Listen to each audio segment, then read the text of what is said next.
let's be honest. Murky is oftentimes considered a meme hero, and it will probably tilt your teammates about half the time. And I think that sometimes it's justified. Now, the stigma with Murky is that Murky's AFK, he's never there for a team fight, and he just dies instantly because his health pool is the lowest in the game. And so therefore, why would you ever pick Murky? Now, there are ways to play Murky within a certain composition, but Murky can be countered and it can be difficult at times. So how do we get Murky from meme to not so memey, right? The biggest downfall is everybody's like, AFK split push Murky. But what if I told you that Murky's actually not a bad team fight hero? Post level 13, you're actually really good at team fighting, believe it or not. And if you make it to 20, you're actually incredibly oppressive. So with that, we're going to talk about the talents for Murky, some utilization techniques for Murky, and how to make him into your games and hopefully curb some of the tilt that your team might have from you picking Murky, because in all honesty, there is a place for Murky. It's just not that great.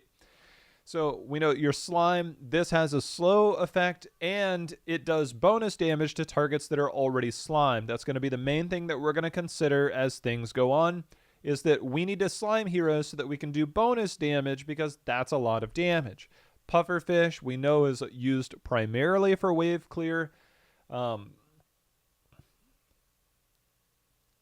This is part of your team fight later. Safety bubble, this is how you can stay alive. You're invulnerable, you move out, and things are good. Your egg, of course, you want to put in areas to where it's a point of interest. If this dies, then you die as a hero. We all know these things, right? And so for this, we need to make sure that we position ourselves and have the foresight when we go to a fight or when we know an objective is coming up.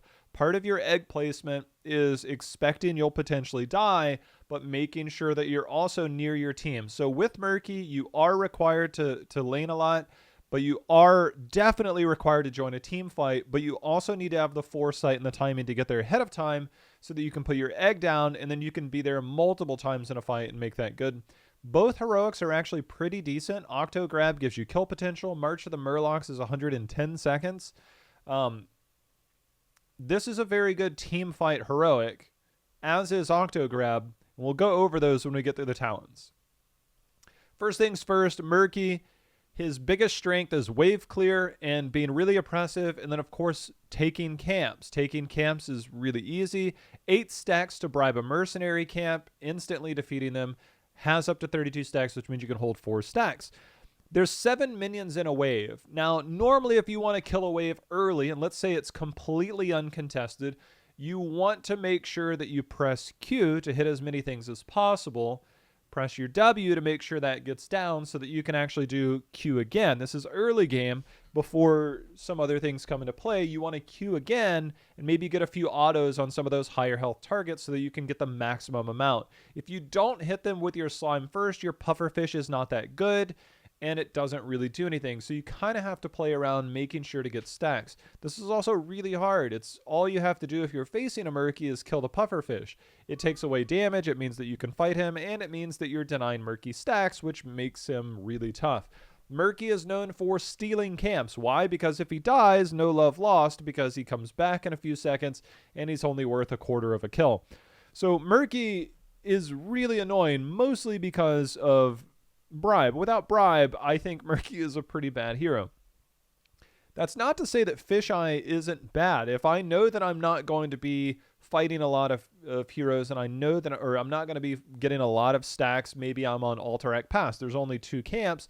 The odds of me going to the other side aren't very high, and the odds of me getting my own camp, my team should already be doing that. So Fisheye can help you do that. Spawning from this means that you get back into the game faster, you have more vision on the team.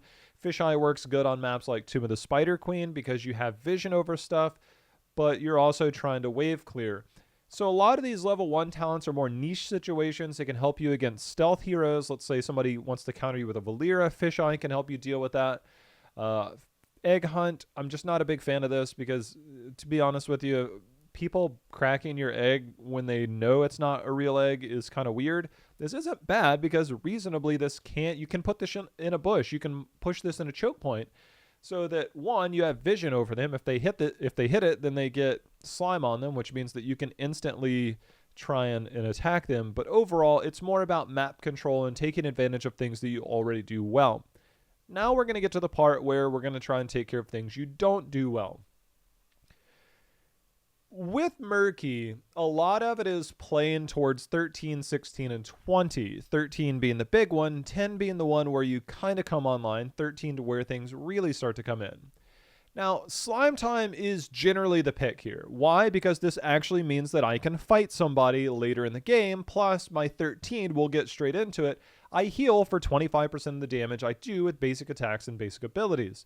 With this, it means that I'm getting more healing and trying to heal up off stuff because I went slime time, and this means that I can now do bonus damage. This used to be a little bit harder to achieve, but they buffed it so it takes less stacks. It's easier, and therefore you come online a little easier as Murky. It's really good against a lot of melees that you're solo laning against. Normally you're 2 minutes in when you hit level 4, and it means you can start stacking pretty early. Makes it somewhat okay for Murky to get some early stacks, maybe sacrifice a little bit. If you're losing your lane already, get some stacks, be oppressive. They might be very aggressive.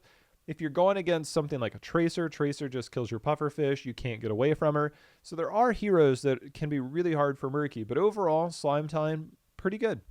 Now, I like slime time a lot because of the level 13 talent, because I want a team fight.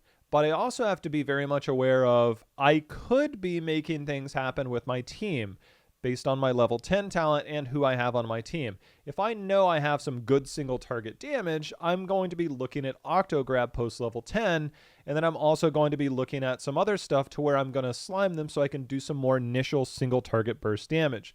The problem with a lot of that comes down to the fact that, one, your tougher fish might live with your pufferfish, but they might also just kill you.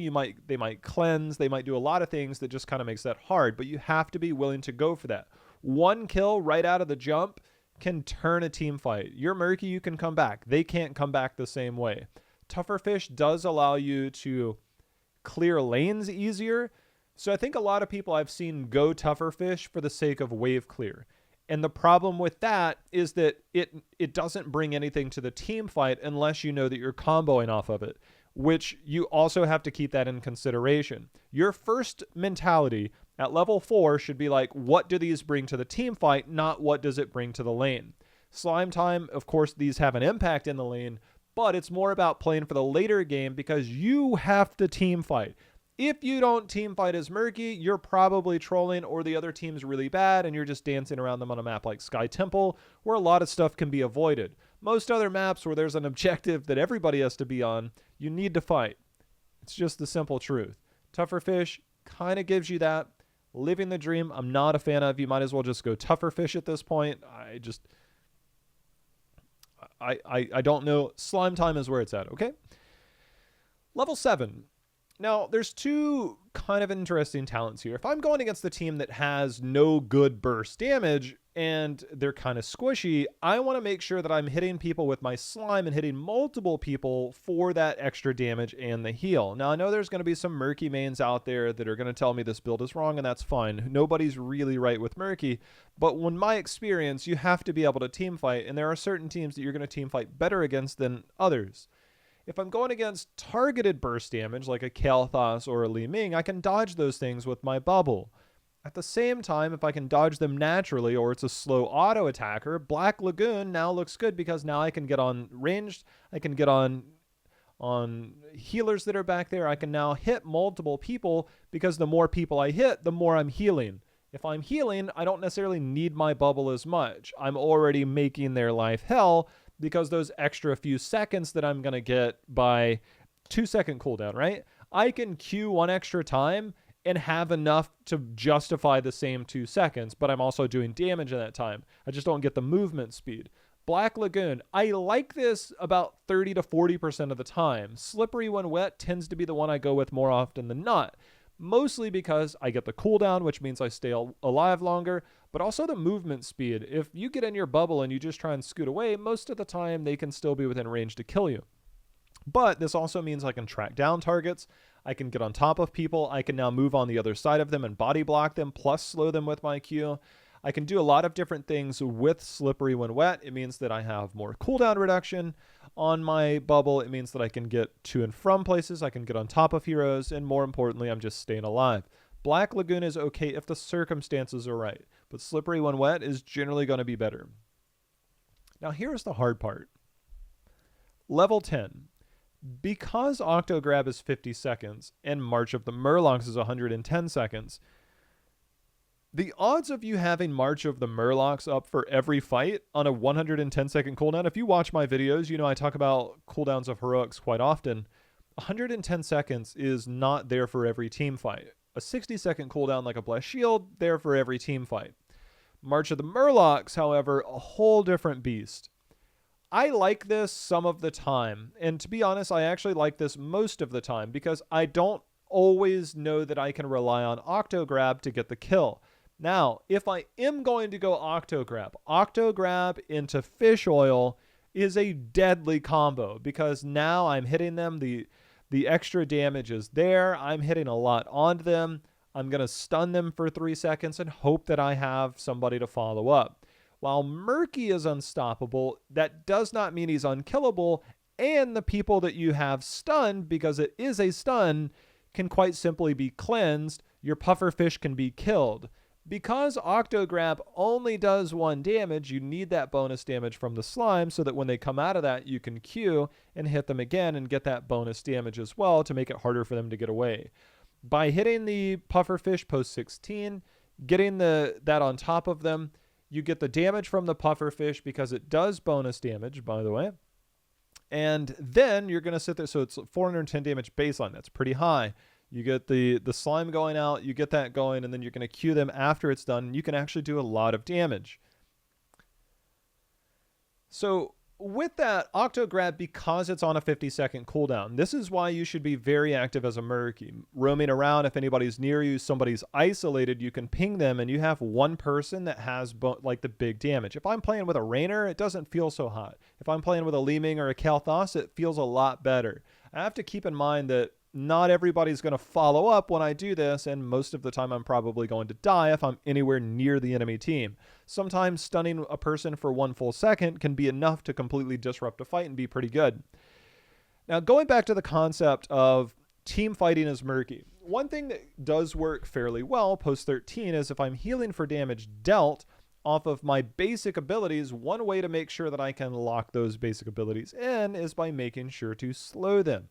I'm getting slow from my Q, but I can now zone out an entire area. The slow from this is really, really annoying. If I get hit by 2 of these 30% slow, it's pretty rough. March of the Murlocs means that I can come in from flanks from behind. I can come in on fights north to south, split a team, isolate targets so that one now full team can't hit on me.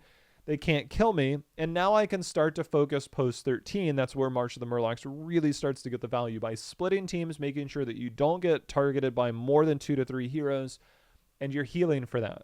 That's where March of the Murlocs can come in. Again, the hardest part about this is that it's a 110 second cooldown.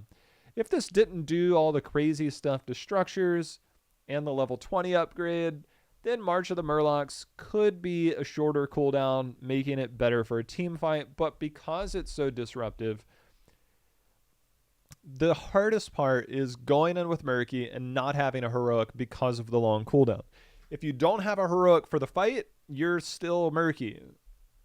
So you kind of have to debate on whether you know you're going to have follow-up and whether you can do kills yourself. And if not, I think March of the Murlocs is a perfectly acceptable way to go.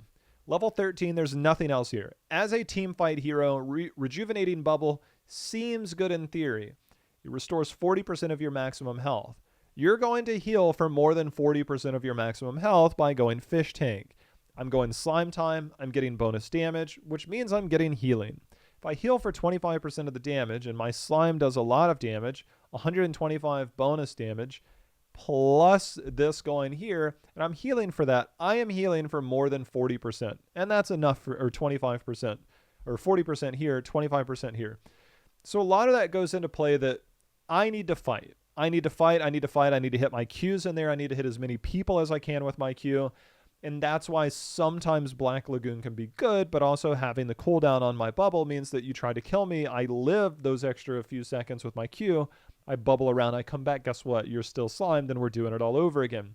Fish Tank is the number one pick here. This allows me to actually team fight and stay in a fight. A shield seems intriguing, but it doesn't allow me to stay in a fight. Rejuvenating bubble heals me, but it doesn't allow me to stay in a fight because once I bubble and come out, I have no other form of healing, and I'm not normally going to rely on a healer to heal me as a Murky, and I'm probably just too squishy anyways. Fish Tank, 100% pick rate. Now 16, this is the more interesting one, right? Fish oil means that I can initiate a fight, throw down my W into the middle of the fight. It casts slime at its location upon landing, which means that I can initiate a fight with my slime, meaning that I press W and then I walk into that fight and I press Q and I already have bonus damage, which means that as I'm approaching, I might take a little bit of damage, but I'm healing for it almost instantly with my level 13 because they're already slimed and I'm getting bonus damage from the slime that already started by casting my new one. Fish oil is really good for initiating fights. It's also really good for the combo for Octo Grab, as I said before. Now, if I'm going against more of a slow damage team, a team with auto attackers, and maybe even not that, but a team that I can split well, or a team that is splitting against me, Toxic Buildup is really, really good. I think these are the main two choices here. By the way, Wrath of Khan, terrible. Toxic Buildup. Every third consecutive basic attack against an enemy hero causes a free slime to be cast upon them. So 3 auto attacks means more slime, which means more bonus damage, which means more there. Plus, it doesn't take into account that I'm pressing Q every so often. So this means more healing. It means more damage, more single target damage, and it's doing a lot. This does require me to be in a fight longer in certain situations. Fish oil, because this is a 15-second cooldown, this is more for the initial burst damage for my Octo Grab combo, or if I really want to just come in swinging. Toxic Buildup means that I'm in for a much longer sustain fight. This can be supplemented by slower damage on the enemy team, or maybe some AoE heals from your team that actually do make it easier to stay in a fight. So you do have a couple of options here. I like Toxic Buildup more often than not, but fish oil is the way to go if you're going Octo Grab so that you can W, put your puffer fish down, Octo Grab them, and then be your own combo. Press Q when you're coming out of that. Then it makes it really tough on the enemy team or whoever that target is. And hopefully you get that kill. Even if the person behind you doesn't do all the damage, the slime that you're pressing when you come out of that generally is enough for most squishies. Level 20 now is the big one. If your entire objective is to team fight, and you have to team fight, and we've already talked about all of this stuff here. Again, if you're split pushing, you're probably living the stigma, the stereotype of split push Murky, and that's probably why most people are tilted more often than not. If you become a team fight hero post level 20, Murky is actually insane. He's really oppressive, and all you can think about is I'm just kidding. Making Inky reduce the cooldown of slime from 4 seconds to 2 seconds. This is insane. It's like a mouth ale with a nano boost, right? It's like, oh my goodness, this person won't die and they keep doing a lot of damage. This really sucks. This is why Murky becomes really strong at level 20. Now, there is some appeal for Octo Grab because if I can single target kill somebody late game, this means I can wombo combo myself and kill somebody. But for most purposes, and I actually don't think it's bad. It's actually really good. But if I'm staying in a fight, I can press Q every 2 seconds and I'm getting bonus damage and I've stacked up my level 4. There's almost nothing more oppressive than having a Murky live on your team, hitting your ranged assassin and your healer, which are generally beside each other.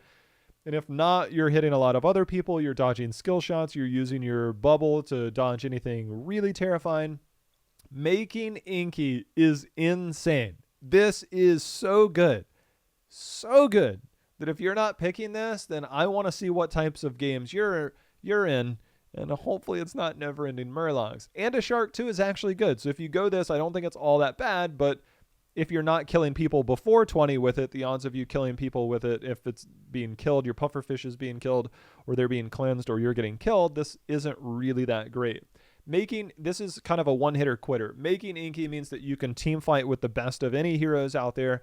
You can live for a long time. You can heal a lot. The only thing that's going to kill you is like instant big blow-up damage, which for the most part, you should be using your bubble to dodge that. And by the time you've got a few Qs out, done all the other stuff, you use your bubble once. And if they're not at 50% health, and let's say it's a squishy target, I don't know what's going on in that fight, but your team is really struggling in a team fight. But if you're at level 20, that should be good. Making Inky is the play. It's really, really good. So with Murky, remember, avoid the stereotype of split push. I'm just going to go steal their camps Murky. You can do all that already. You can already do all that. It's not hard to do.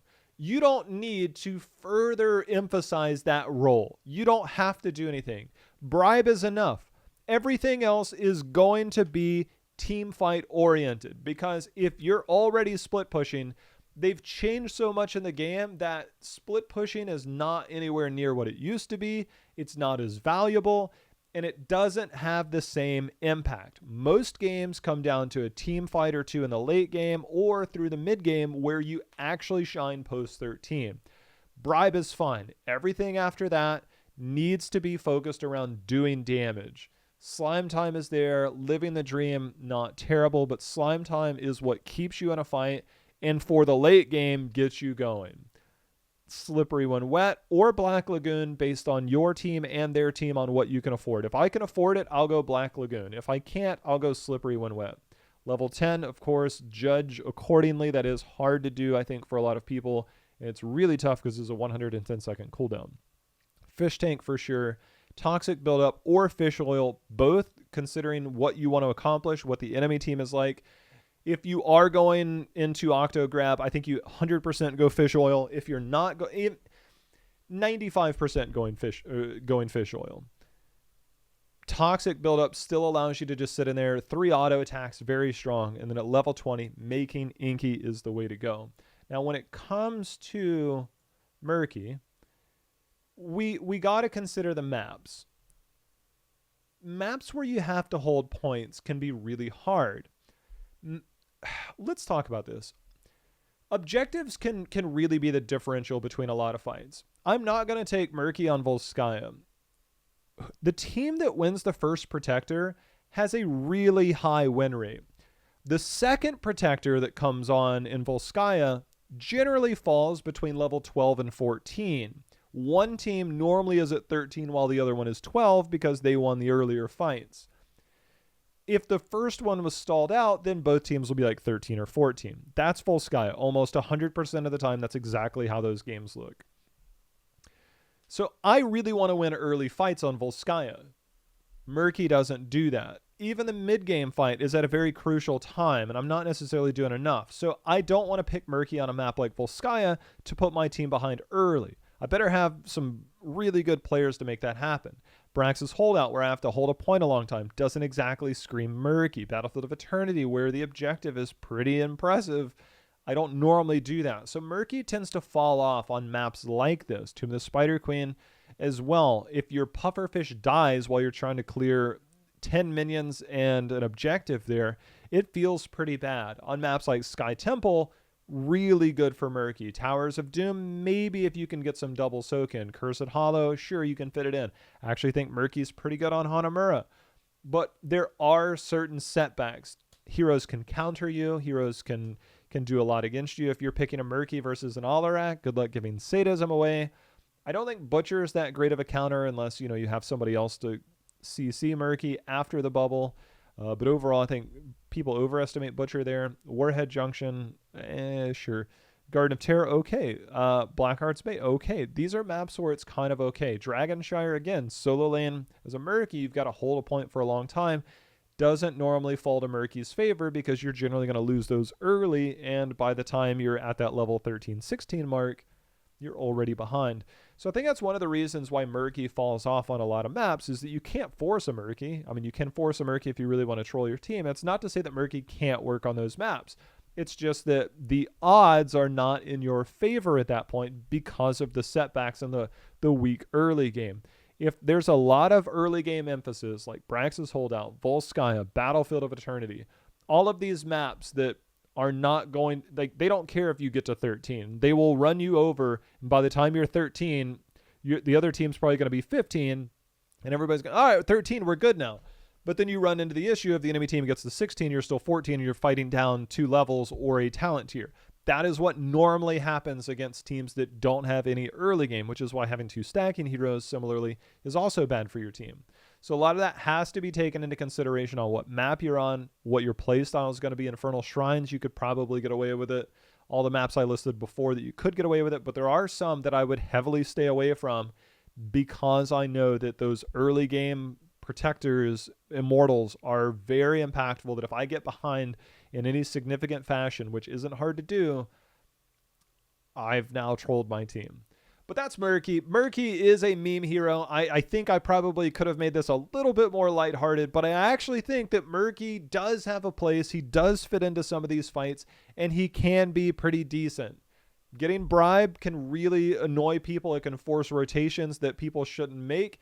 Doing damage in a fight, though, is your number one priority. You can already wave clear with your pufferfish. You don't need to do more wave clear after that. Getting camps is really cool. After that, you need to focus on making Murky an annoying team fight hero. Whether you're going around ganking people with Octo Grab or whether you're staying in a fight with your slime build, there's multiple ways to utilize Murky to bring him to the team fight, to get rid of the stereotype of a split push Murky, because I'm going to be honest with you, split pushing is almost any hero in the game is dead, outside of a couple, but I don't want to give any ideas. But split pushing is Murky, even worse. Now, I know there's going to be the people that are like, most of these videos are made for people that are learning to play Murky. There's some higher level stuff you might have seen your Murky. They put an egg down. They know that the player can't kill them as easily, so they go and they sit behind the fort, the space between the fort and the keep, and they just sit back there and they proxy the wave.